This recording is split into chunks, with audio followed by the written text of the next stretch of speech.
Mario Saint-Supery is now starting for Spain at EuroBasket, proof that he really is the next Ricky Rubio.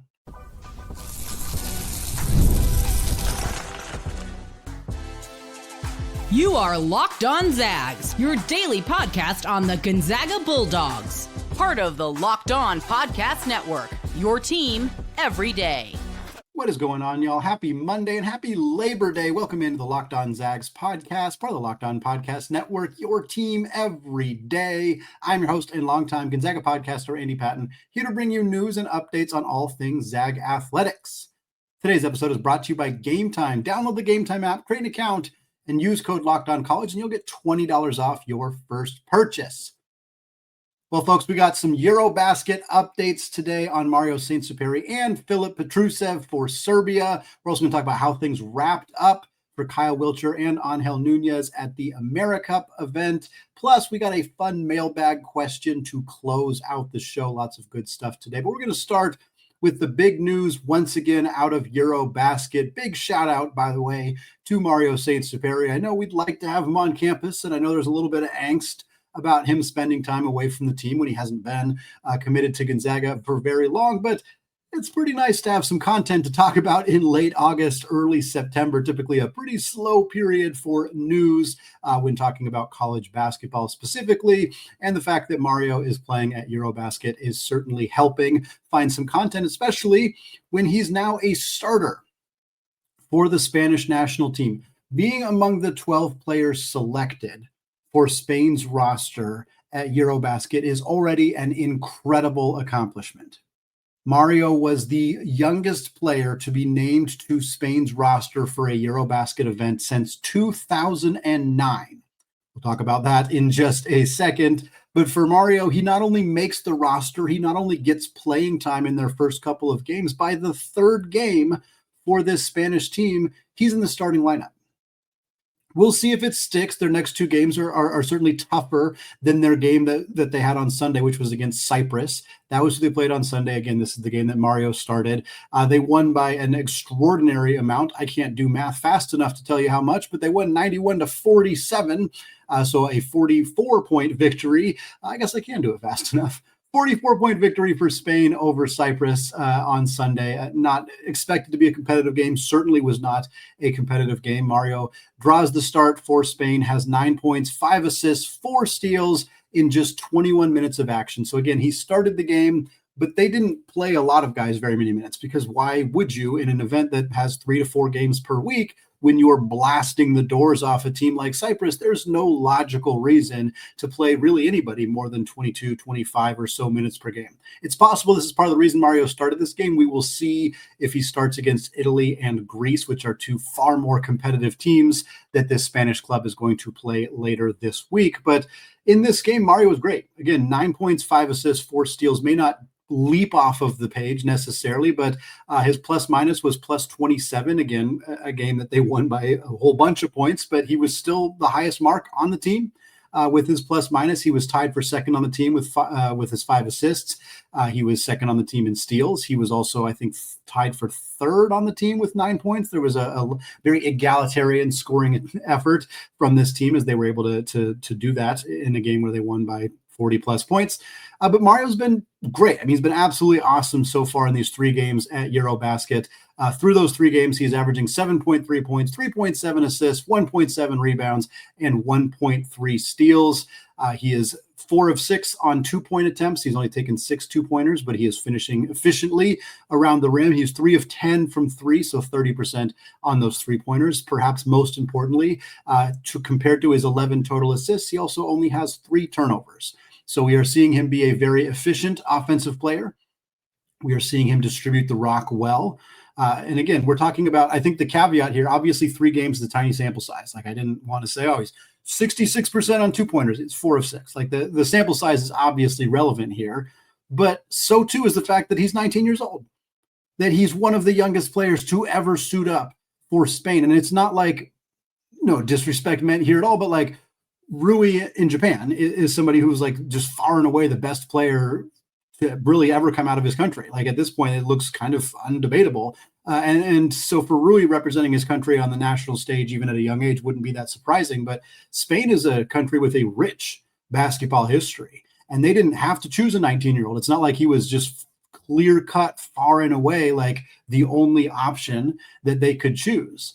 They chose him because they knew that he would be able to help contribute. And they chose him over players who were 5, 6, 10, 12 years older than him in many cases. And it really does harken back to that comparison to Ricky Rubio. And I think we've been a little hesitant to, like, you don't want to crown anybody when they're still a teenager. You don't want to give him a title like that. And I know Ricky Rubio, for those who are maybe only know him from his NBA career, particularly the tail end of his NBA career, probably like, what's the deal? But Ricky Rubio is one of the greatest international basketball players ever. Certainly one of the best Spanish basketball players of all time. He was a MVP before he turned 20. He played for Barcelona for many years. He was the 5th overall pick in the NBA draft. I mean, this kid was exceptional, had a long NBA career, didn't quite reach the expectations that a lot of folks had for him, but he averaged over 9 assists multiple seasons in the NBA. He was all rookie team his first year. He was a great player at the next level, and was an even better player when he played for Barcelona prior to coming over to the United States. And if you look at Rubio's numbers when he was 18, I think he turned 19 like 2 weeks after EuroBasket wrapped up in 2009. So he was almost a 19-year-old, whereas Mario's only been 19 for about 3 months. So they're pretty close in age. And Rubio, while he played for EuroBasket in those 9 games, he averaged about 6 points, 4 assists, and 1.5 steals in 23 minutes per game. Mario, so far through 3 games, is playing about 17 minutes per game and is averaging more points, 7.3 compared to 5.9. He's averaging basically the same number of assists, 3.7 compared to 3.9. And he's averaging 1.3 steals compared to 1.4 steals for Rubio. Again, 3-game sample size for Mario, 9-game sample size for Rubio. So he's played 3 times as many games. And obviously the roster construction is very different. Like, it's hard to compare straight across, but the point remains. Mario has put up better numbers as a 19-year-old for Spain in 2025 than Rubio did for Spain in 2009 as an 18-year-old. Even if you say the numbers are similar enough, that's still incredible. That's still a phenomenal accomplishment for Mario. And I think merits more discussion about, is he truly the next Ricky Rubio? Like, is he, because it's not just, they're both guards who played for their national team at a young age. Like, that's not the entirety of the comparison between these two players. They've been drawing comparisons for a long time because they're pretty similar as basketball players. They're both around the same size, 6'4", 6'5". They're both pass first point guards. They're both obviously from the same country and have similar play styles because of that. And you look at kind of even the knocks. The biggest knock on Rubio before he came to the United States and throughout his NBA career, which spanned 13 years, was the inability to space the floor and be a consistent knockdown 3-point shooter. Rubio shot like 32.5% from 3 in his career. He had some good years. He had some years where he shot 36 or so percent. I think if he had come along in a slightly earlier era, like if he'd debuted in the NBA in 2000 or 2002 or whatever instead of 2009, I think that would have helped him. I think the player who went 2 spots after Ricky Rubio in the NBA draft, which was to the Golden State Warriors, a player named Steph Curry, you might have heard of him. I think if that had not happened, the fact that the Minnesota Timberwolves had 2 picks prior to Steph Curry, most people know this if you do not. Steph Curry went 7th in the 2009 NBA draft. Ricky Rubio went 5th to Minnesota. The 6th pick, also to Minnesota, was Johnny Flynn. They took back-to-back point guards at number 5 and number 6 and did not take Steph Curry. It is a monumental draft miss by Minnesota. And it unfortunately kind of takes away from Rubio's legacy. He was very good. Johnny Flynn was the bust. Sorry, Johnny Flynn. Sorry, Syracuse fans. He was the bust. Ricky Rubio had a very good NBA career, but he was not a 3-point shooter. And he came through in an era, thanks to the guy picked 2 spots later than him, where that became really, really important. And now Mario is part of that era. And his ability to space the floor and be a 3-point shooter matters significantly for his NBA career and for his career at Gonzaga. And Rubio never chose to go the college route. Mario did, and sure, NIL plays a role in that, but can you think of a better spot for a player with Mario's skill set, with the Ricky Rubio archetype than Gonzaga, who plays fast, who plays high octane, who gets up and down the floor, who needs a point guard, who can distribute the rock, who's unselfish. I mean, we just saw Ryan Nembhard rack up one of the most prolific passing seasons in the history of college basketball. Is Mario going to do that in year one? Probably not. Because trying to compare him to Nembhard and what he did as a senior is unfair, but also because I think he's going to play more off the ball in his freshman year, in part because of how little time he's getting to spend in Spokane before the season begins, and in part because the Zags have their planned point guard in Braden Smith, the Colgate transfer who sat out last year. And I think Smith's going to take the reins in year one with Mario playing off the ball and playing some backup point guard minutes. But if Mario comes back for year two, which the expectation is that he will, he could absolutely put up some prolific passing numbers. If the outside shot shows up, these comparisons to Ricky Rubio, I mean, the conversation could flip from, is he going to be the next Ricky Rubio to can he surpass him? Can he be like the best or one of the best players to come out of Spain ever? And Rubio is kind of the benchmark for point guards right now, but could Mario surpass that? Yeah, I think it's a possibility. We don't want to get too far ahead of ourselves. We're a few months away from him making his college basketball debut. We're early on in the process, but the trajectory that Mario is on looks pretty similar to the trajectory that Ricky Rubio was on, and he ended up having a very, very excellent. He's still playing. He's not done in the NBA, but he's still playing professionally, and Mario is certainly on track to do potentially that. Next up for Spain, I think is going to be a big learning experience for us as Gonzaga fans, depending on how Mario plays. They got Italy on September 2nd. They have Greece on September 4th. Both those games are at 11:30 a.m. Pacific time. They are streamable. You should be able to watch them. We'll see if Mario gets the start in those games or not, but it's going to continue to be very exciting to see him develop and grow right before our eyes, before he even sets foot on campus in Spokane. Well, folks, we're going to continue the conversation about EuroBasket and AmeriCup. We got a former Zag who got ejected from a EuroBasket game for a quote-unquote violent altercation. We'll talk about that. We'll also talk about Team Canada falling to Team USA in the third place game, what that means for Kyle Wiltjer. We'll get to that coming up here in just a second. But first, folks, college football's back, and I could not be more excited. The tailgates, the rivalries, the energy out in the stands, there's nothing quite like it. But let's be real. Actually getting tickets, it can feel more like a battle than the game itself. Endless queues, hidden fees, prices jumping at checkout. That's why I use Gametime, the app that gives the advantage back to the fans. It's the easiest way to score last-minute tickets at the best prices without any surprise fees. What you see, that's what you pay. I just pulled up Gametime recently, and in a couple of taps, I saw amazing deals. You can get really, really cheap tickets to some of the best college football games in the season. We got Washington. They are hosting new Mountain West school UC Davis on Saturday in Seattle. You can get tickets in section 136 for $8, $8. And if that's not good enough for you, they have tickets on the 50-yard line, 4 rows up, for just $32 a piece. So folks, take the guesswork out of buying college football tickets with Gametime. Download the Gametime app, create an account, and use code LOCKEDONCollege for $20 off your first purchase. Again, promo code LOCKEDONCollege for $20 off. Terms apply. Swipe, tap, ticket, go. Download Gametime today. All right, folks, still Andy Patton, still Locked On Zags podcast. We're going to get into some other EuroBasket and AmeriCup updates around some former Zags. But first, we do have an important request. Locked On would like to hear from you. We've put together a survey to learn more about our listeners and make your favorite podcasts even better. This is your chance to tell us what you like, what you don't like, and answer questions about our advertising. Go to lockedonpodcast.com/survey to get started. Everybody who completes the survey will be entered into a chance to win one of 10 $100 Amazon gift cards. Again, lockedonpodcast.com/survey. You can also find the link in the show notes. Thanks for helping us out.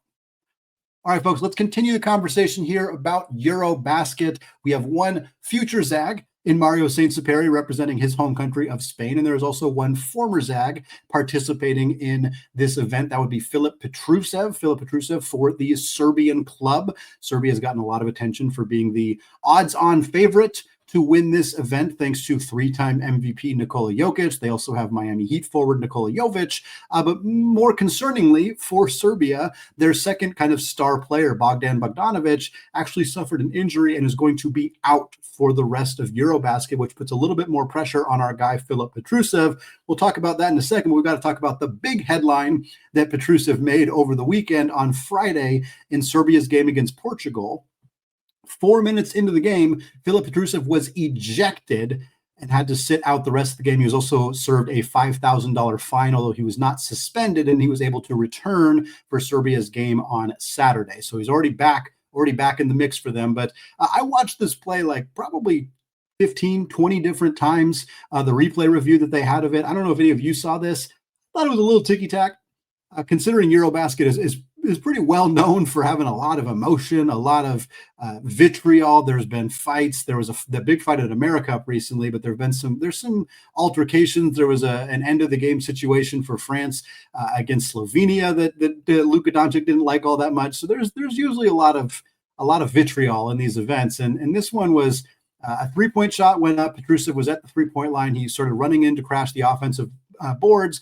The player for Portugal turned to box him out, and it was a hard box out. I mean, he got right into Petrusev's chest. I don't think that there was anything malicious there, but it was a pretty hard box out. And Petrusev, as he kind of came around him, wrapped his arm around and pushed him in the chest. It's hard to tell how hard it was. The guy went down. Anytime you push somebody in the chest hard enough for them to hit the ground, it's probably at least a foul in some way, but it didn't look as bad as I thought that the term violent altercation may have indicated, but whatever. I don't know if I would have ejected somebody 4 minutes into a basketball game for that, but it is what it is. Serbia still rolled to a victory. Like we said, they determined that Petrusev did not deserve to be suspended, so he was able to return for them in their next game, which was a game against Latvia.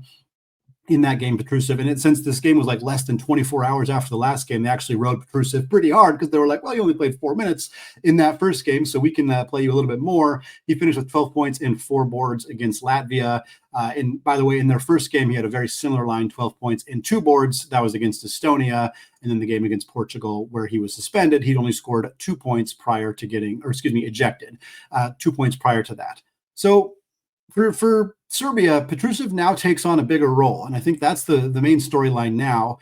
Because now obviously they're not in the same position. Bogdanovic is a 2 or a 3. He's a wing. He's an outside shooter. They don't have the same role. They're not going to be asked to play the same role. But Petrusev is probably the fourth best player on this roster. Statistically, he's usually their 4th, 5th leading scorer. Grabs a lot of rebounds, and they're going to need him to step up. One of the big knocks on this Serbian team, similar to the knock that they had for the Denver Nuggets this last year, is that it's Jokic and then who else? Who else steps up? Because he cannot do everything. He comes pretty close to being able to do everything. More than most people, he can kind of do it all. But this Serbian team, who came in as the favorites to win EuroBasket, Germany's going to be tough. France is going to be tough. Italy and Greece are going to be tough. There's a lot of good teams in this event. And if nobody steps up to play alongside Serbia or to play alongside Jokic, Serbia could be in trouble. And Bogdanovic was kind of the key for that. And now with him out the door, there's some real pressure on Petrusev to step up and contribute, else this team have a early loss and not fulfill what many expect them to do, which is win that gold medal. Next up for the Serbians, by the way, a game against Czech Republic today on Monday, as most of you are listening to this, 11:15 a.m. Pacific time. Moving over to AmeriCup. The event is over as most of you are listening to this as I'm recording this. The championship game between Brazil and Argentina has not happened yet. That is the matchup because Brazil beat the Dominican Republic in the quarterfinals. That was Angel Nunez's team. Angel Nunez now eliminated after that loss to Brazil. Nunez played 4 games for the Dominican Republic, averaged 10 points, 5 boards, and just about 1 steal. He had that awesome game against Nicaragua where he had 17 points and 8 boards. He also had 8.6 boards and a pair of steals against Brazil in that quarterfinal loss. So they're eliminated. Canada did win their game in the quarterfinals to advance, but then lost in the semifinals to Argentina, and then ended up playing in the 3rd place game, the bronze medal game against the United States. And unfortunately for Canada, fortunately, if you are a fan of the United States basketball team, they won the bronze medal. 90-85 was the final score, although it wasn't even really that close. Team USA had a 10-point lead, plus point lead pretty much the entire game. Canada came back and made it close at the very end. Not only is it unfortunate for Kyle Wiltjer that this team did not win, but he did not have a particularly great showing in his final game either. Just 2 points for Wiltjer in about 18 minutes off the bench. Was 1 of 4 from the field, had a rebound and a steal. Prior to that, Wiltjer was averaging 10 points, 4 boards, and shooting 42% from 3. So it was really unfortunate for him to have a clunker of a game in this bronze medal game where they really could have used him.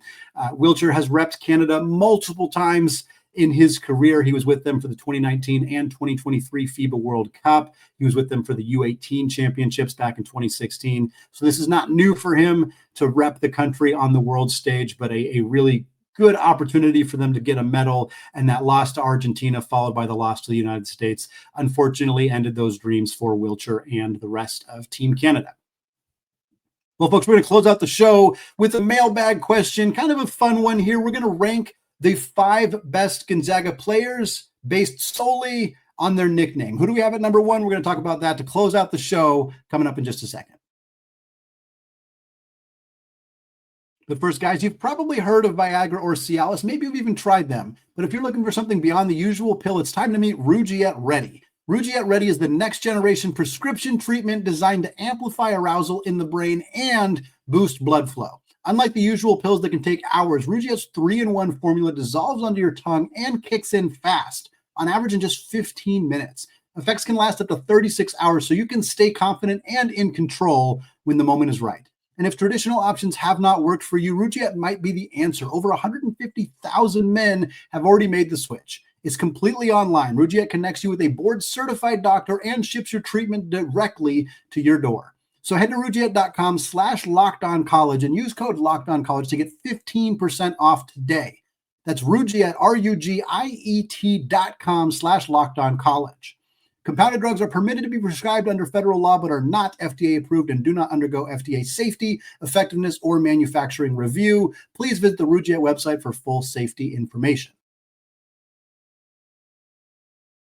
All right, folks, segment 3, still Eddie Patton, still Locked On Zags podcast, and we are closing out the show with an off-season mailbag question submitted by James via Gmail. Very simple. He just said, what would be your all-time Zags starting 5 based on nicknames only? All right, let's get right into this. This is going to be a full segment for one mailbag question. You're welcome, James. But it's because about half of this is going to be me giving caveats. Caveat number 1, and probably the most important caveat. Nicknames generally suck. I am not a fan of the majority of particularly modern nicknames. Let me put it this way. If it's a nickname for a player that is solely based on their name, to the point where anybody who has that nickname anybody who has that same name, first name or last name, would probably have the same nickname. Those are not fun. I cannot believe that people in the NBA call Zach Collins Zebo. That's Zach Randolph's nickname. Also, Zico is right there. Should have called him that. Whatever. That's beside the point. If your nickname is based on your name and not anything else, I'm not saying it's not going to be on this list, because caveat number 2 is it's hard to find a lot of different nicknames for Gonzaga players, but B Huff for Braden Huff is not creative enough for me. J Will for Jonathan Williams, Perk. Like, if it's just a shortened version of your name or some combination of your initials, like, it's not that interesting to me. I'm not counting Domas for Domantas Sabonis. That doesn't really count either. That's just a shortened version of his name. Like, I'm Andrew, but people call me Andy. I don't really consider that a nickname because it's not that interesting. So I think that nicknames based on your name are not particularly interesting. I wouldn't rank them highly. I wouldn't rank any of them if I had more nicknames to choose from out of this list. But I'm also going to probably miss some here. There's not like a collective list out there of Gonzaga players' nicknames. Basketball Reference does an incredible job of tracking nicknames for NBA players, and there are instances where I found nicknames that former Gonzaga players have in the NBA, but that leads to the next caveat, which is I'm trying to pick nicknames that players were called at Gonzaga. I don't know that anybody called Chet Holmgren Cheddar when he was at Gonzaga. Possibly they did. I did not include that on my list, so apologies if that should have been on the list, but if you weren't called something while you were at Gonzaga, I don't really consider that a nickname worthy of this list, since we're talking about these players from their Gonzaga time. I also don't want to consider nicknames for players that the players use, like other teammates use, or that the coaching staff used, but that fans didn't use. So there's a nickname for Drew Timme. You may have seen this story. He was called the Union Rep by Mark Few, which is a phenomenal nickname, by the way. And it's because Drew Timme would constantly irritate Mark Few by being like, hey, are we running long on practice? Can we do that? Like, would ask all sorts of questions about practices and times and making sure, meetings weren't running long, anything like that. So Mark Few nicknamed him the Union Rep. That's hilarious. That's a great nickname. Nobody called Drew Timme the Union Rep on the court. No fans called Drew Timme the Union Rep. So we're not going to use that. It just doesn't really apply here. Same with like the players used to call Ben Gregg the Ox God because he always hogged the speakers. Funny nickname. Cool that the players called him that, but it doesn't really permeate to the fan base. So I didn't really feel like that worked. So there's my multiple minutes of semi-pedantic caveats regarding this nickname question. Now I'm going to give you the honorable mentions. Tricky Trio was an honorable mention because it's not a nickname for one specific player, but it was the nickname given to Dominic Harris, Julian Strother, and Jalen Suggs, Gonzaga's 2020 recruiting class.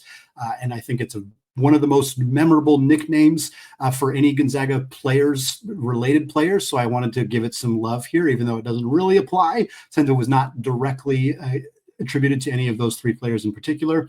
I'm counting King Kong as an honorable mention for Bull Kong. And I say it's honorable mention because anybody with the last name Kong is probably going to have the nickname King Kong, but it's still a little bit more creative than some of the other ones. Same with Stocks for David Stockton. I don't like shortened versions of your name, but Stocks is a little bit better. It flows a little bit better. So I will tolerate that. I have no idea if people called John Stockton Stocks when he was there, but we'll give it to him as well. I do know they called David that because I was there when he was there.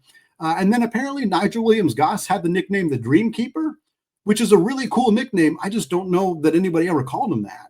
Like if I followed that team incredibly closely, and I don't remember that. If people did call him the Dream Keeper, then that should absolutely be on the list. I just don't really remember hearing it associated with him. I just read articles that came out after his career was over, or his Gonzaga career was over, saying that was kind of a thing that people called him, but I never really saw it happen.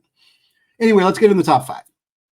Number 5 is already kind of breaking one of my caveats, but we're going to do it anyway. It's Meech for Dimitri Goodson. I realize many other people named Dimitri probably have the nickname Meech, but it was so synonymous with him. He's known unilaterally as Meech. If you're talking about Gonzaga basketball and you say that, everybody knows who you're talking about, to the point where I think more people would immediately recognize Meech than if you just said Goodson. Like, I think people would be like, who? Oh, Meech. Like, it is that connected to him. So I'm going to count that as number 5, even though it sort of breaks my rules. Number 4, Shrek and Donkey. This is for Shema Karnowski and Rem Bakamis, who were both together for, I think, 4 of the 5 years, or all 5 years. Actually, I think they were teammates at Gonzaga that entire time. It's more of an off-the-court nickname. I don't think people were not calling Karnowski Shrek on the court that I ever recall, and Rem, frankly, didn't play all that much to be called Donkey while he was on the court, but it's connected to the two of them just based on their looks a little bit. They were always together, Shem and Rem, and it's a fun one. It applies to both of them in a lot of ways, and I think that's a good one for them. Number 3 is the Olynyk Clinic. They listed this as the Clinic. I don't know if anybody ever called Kelly Olynyk the Clinic. And I know that you don't really call him the Olynyk Clinic. It's more of a description when he puts somebody in a blender with a spin move or hits a couple of threes or something like that. But I like it a lot. The Olynyk Clinic was always fun. It's fun to say. It rolls off the tongue. It's better than the other nicknames that were given to him. The Lunch Lady is what they list on his basketball reference page. He was not called that at Gonzaga. I can promise you that. Maple Jesus is at least kind of funny, but I don't really remember anybody calling him that either. KO is incredibly boring. I know that's his probably most common nickname, but initials aren't really nicknames in my mind. So wanted to go with the Olynyk Clinic because I think that's a fun one here. Number 2 is the 2 nicknames that are most associated with Adam Morrison, Ammo or the Stash. Ammo is obviously just a play on his name, but it works really well in a basketball standpoint. I think that one counts. And then the Stash, I don't know if people called Adam Morrison the Stash at Gonzaga, but I do know that there was a huge push to quote unquote draft the Stash when coming into that NBA draft. I know that because I was a diehard Portland Trailblazers fan at the time and really wanted them to get Adam Morrison, and left disappointed when they had 2 picks in the top 6 and didn't end up with Adam Morrison. I was quickly not disappointed when those 2 picks ended up being LaMarcus Aldridge and Brandon Roy, and Adam Morrison did not have the same NBA career as those two guys, but the stash and ammo for the most recognizable Gonzaga player of all time. Hard to not give him the nod here. And then number one, many of you are probably screaming this at me right now, and you're going to be very upset if I don't say this, but rest assured, I will say it. It's Snacks. It's Zach Norvell. There's three things that make a great nickname. It's unusual, it's not based on his name, and it is widely used. This is the only nickname on here that fits all of those things. It's the only one. Everybody who followed Gonzaga basketball knew who Snacks was. You knew that nickname. You knew that it was Zach Norvell. Did you know why? Probably not. If I remember right, it's basically just a nickname I think a family member gave him when he was younger because he snacked a lot. It's not a particularly creative story behind the nickname, but it's stuck. And it's stuck through college. It's stuck through his professional career. It's stuck to him now as an assistant coach at Gonzaga. Everybody knows Snacks. And it's not a play on his name. Like it fits all of the things that you want a good nickname to fit. So to me, this was never in doubt. Never. And James's email, not only did he ask the question, but he also mentioned Snacks specifically, which is, I think, kind of tells you the story that you need to hear. This is what people think of when they hear Gonzaga basketball nicknames. They think of Snacks Norvell, Zach Norvell's nickname. And so to me, that makes him the clear-cut number one. But like I said, I am probably forgetting something. There was probably a nickname for a player before I really followed the team that I was not aware of, or just one that I forgot. If you're thinking of one that you think should have been on here, let me know. Comment on YouTube, reach out to me on social media, let me know. I would love to hear those thoughts because I am sure there are ones here that were missed. That is going to wrap it up for me today, though, here on the Locked On Zags podcast. Folks, thank you so much for making the show your first listen or your first watch of the day. Here we are in September. That means we're 2 months away from college basketball fully getting underway. We're barely a month away from craziness in the kennel. I cannot wait. It's going to be a fantastic couple of months as we get ready for the start of this season. Thanks again, folks. Have a fantastic rest of your day. And of course, as always, go Zags.